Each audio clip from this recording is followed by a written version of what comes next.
Hi friends, welcome to அம்மா சமையல். அம்மா இன்னைக்கு உங்களுக்கு மைதா மாவில் டோனட் எப்படி பண்ணலாம் அப்படிங்கிறத சொல்லித்தர போகிறேன். வாங்க பார்க்கலாம். நம்ம டோனட் பண்ண இப்போ நம்ம ஒரு பவுல் எடுத்துக்கிட்டோம். அதில் காய்ச்சி இளம் சூடாக ஒரு டம்ளர் பால் ஊற்றிக்கிட்டோம்.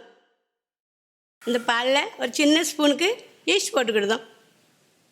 நமக்கு இனிப்பு எவ்வளோ தேவையோ அதுக்கு போதுமான அளவு சீனி போட்டுக்கிட்டோம். இது இப்படியே ஒரு 10 நிமிஷம் இருந்து அப்படியே ஊறட்டும். இப்போ 1/4 கிலோ மைதா மாவு எடுத்திருக்கேன். இப்போ எல்லாம் நம்ம போட்டு கரைச்சி வச்சுருந்தோம்ல, அந்த பாலை நம்ம இதில் ஊற்றிக்கலாம். அதில் ஒரு முட்டை கொட்டி ஊற்றிக்கலாம்.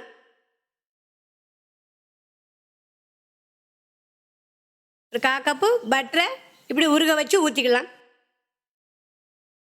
கொஞ்சமாக டேஸ்ட்டுக்கு 2 உப்பு போட்டுக்கலாம். அப்படியே நம்ம நல்லா பிசைஞ்சிக்கலாம். எல்லா மாவையும் மாவு நல்லா பிசைஞ்சாச்சு. இப்போ நம்ம மாவு பிசைஞ்சு முடித்தோடனே லாஸ்ட்டில் 1 ஸ்பூன் எண்ணெயை ஊற்றி பாருங்கள், மேலே 1 ஸ்பூன் எண்ணெயை ஊற்றி நல்லா பெரட்டி வச்சுக்கலாம். அழகாக நல்லா கொஞ்சம் அழுத்தி மாவு பிசைங்க. நல்லா அழகாக வந்துட்டு இப்போ நல்லா ஒரு உருண்டை பிடிச்சி இப்படியே நம்ம நல்லா உருண்டையாக்கி ஒரு பவுலில் வச்சு ஒரு நல்ல ஒரு பேப்பரை போட்டுக்கலாம். நல்ல ஒரு கண்ணாடி பேப்பரை போட்டு மேலே அப்படியே ஒரு மூடியை போட்டு வச்சுருங்க.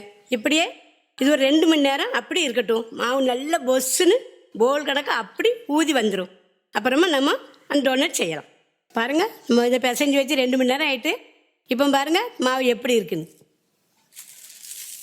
பார்த்தீங்களா, எவ்வளோ காலம் வச்சோம், இப்போ எப்படி பொஸ்ஸுன்னு எப்படி நல்லா ஊதி அழகாக இருக்குது பாருங்கள். இப்போ இதை நம்ம உருண்டையாக பிடிச்சி சப்பாத்தி கணக்க விரித்து நம்ம டோனட் பண்ணலாம். நல்லா ஊறிட்டு இப்போ நம்ம மாவை கொஞ்சமாக எடுத்துக்கலாம். நல்லா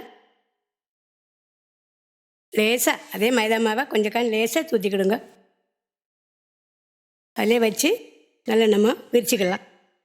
சப்பாத்தி கணக்காக ரொம்ப பத்தலாம் விரிக்காதீங்க, கொஞ்சம் தடியாக இப்படி நல்லா விரிச்சிக்கிடுங்க.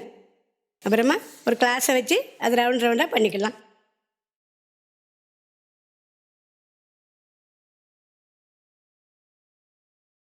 அதில் ஒரு சின்ன மூடியை போட்டு ஃபுல் ரவுண்டு பண்ணிக்கலாம்.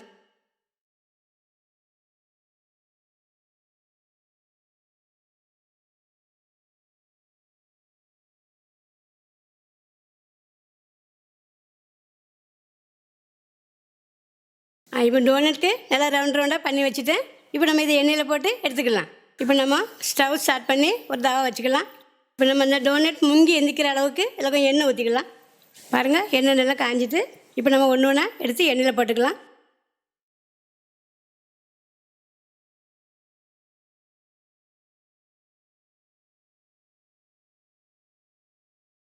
பாருங்கள், போட்ட உடனே இப்படி நல்லா பொங்கி வரும். போட்டோன்னே திருப்பி விட்ருங்க.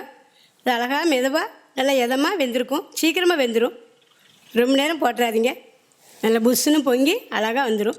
1/4 கிலோ மைதா மாவு தான், அழகாக 10-25 கிட்ட வந்திருக்கு. நல்லா இப்படியே செய்யுங்க, பிள்ளைங்களுக்கு ரொம்ப டேஸ்ட்டாக இருக்கும். இப்போ நல்லா வெந்துட்டு இப்போ நம்ம ஒன்று ஒன்றா எடுத்துக்கலாம். பிசைஞ்சு ரொம்ப நேரம் வச்சுருந்தேன் பார்த்தீங்களா, நல்லா சீக்கிரமாக வெந்துடுது. எடுத்து நம்ம ஒரு பாத்திரத்தில் வச்சுக்கலாம். பாருங்கள், அம்மா டோனட் பண்ணி முடிச்சுட்டேன். 1/4 கிலோ மாவு தான், ஒரு நிதானமாக தான் சொன்னேன் 25 இருக்குன்னு. அது கரெக்டாக 25 இருக்குது. பண்ணி முடிச்சுட்டேன். இப்படியே நம்ம சாப்பிடலாம். இதை விட இன்னொரு உங்களுக்கு வித்தியாசமாக சொல்லித்தரேன் முக்கி சாப்பிட்றதுக்கு. பாருங்கள், சீனியை அரைச்சி பவுடராக்கி வச்சுருக்கேன். இது சாக்லேட் சிரப். நம்ம இப்போது இதில் சாக்லேட் சிரப்பில் இப்படி ஒரு பக்கமாக அழகாக முக்கணும். முக்கிட்டு அப்படியே எடுத்துடணும். அப்படியே எடுத்து இப்படி நம்ம கடிச்சி சாப்பிட்டோமாக்கும் இது ரொம்ப டேஸ்ட்டாக இருக்கும். ஒன்று எடுத்து நம்ம இப்படி சீனி பவுடரில் நல்லா முக்கிட்டு அப்படியே நம்ம எடுத்து இப்படி சாப்பிட்டாலும் ரொம்ப டேஸ்ட்டாக இருக்கும். ஒரு பக்கமாக முக்கினா போதும், ஏன்னா நம்ம இனிப்பு போட்டு பிசைஞ்சிருக்கோம். ஒரே பக்கமாக முக்கி அப்படி எடுத்து சாப்பிடலாம். ரொம்ப டேஸ்ட்டாக இருக்கும். இப்படியே பிள்ளைங்களுக்கு செய்து கொடுங்க, ரொம்ப நல்லாயிருக்கும். பாருங்கள், இப்போ அம்மா பண்ண டோனட்ஸ் ரெடி ஆகிட்டு இப்படி சுகரில் வேணாலும் முக்கி சாப்பிடலாம், இப்படி சாக்லேட் சிரப்பில் வேணாலும் முக்கி சாப்பிடலாம். ரொம்ப டேஸ்ட்டாக இருக்கும். பிள்ளைங்களுக்கு ஒரு முறையாவது பிள்ளைங்களுக்கு பண்ணி கொடுங்க. அம்மா பண்ண இந்த டோனட்ஸ் உங்களுக்கு பிடிச்சிருந்தா லைக் பண்ணுங்கள், கமெண்ட் பண்ணுங்கள், ஷேர் பண்ணுங்கள். மறக்காமல் சப்ஸ்கிரைப் பண்ணுங்கள். தேங்க்யூ.